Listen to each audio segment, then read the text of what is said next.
Isa po sa sikreto ng mga nagtatagumpay sa buhay ay yung matutunan natin ang sikreto ng pagtitiis. The fruit of the Spirit is patience.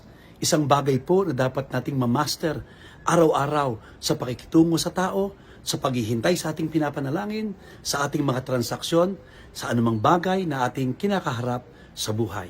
Somebody said, patience is not just waiting, but how you act while you are waiting. Napakahalaga daw pong ipamuhay natin ang bunga ng banal na Espiritong ito sapagkat kailangan natin ng pagtitiis sapagkat pagkatapos ng pagtitiis, pagkatagumpay ay susunod. Heavenly Father, thank you so much because you are the God full of patience. Teach us and give us this fruit upang araw-araw kami po ay laging maging matiisin at patuloy na nagtitiwala na ang magandang plano ninyo ay magaganap sa aming buhay. Samahan niyo po ang bawat isa, kalahok sa dalangin ng ito, managana sa pagtitiis, and while we wait, we work for you.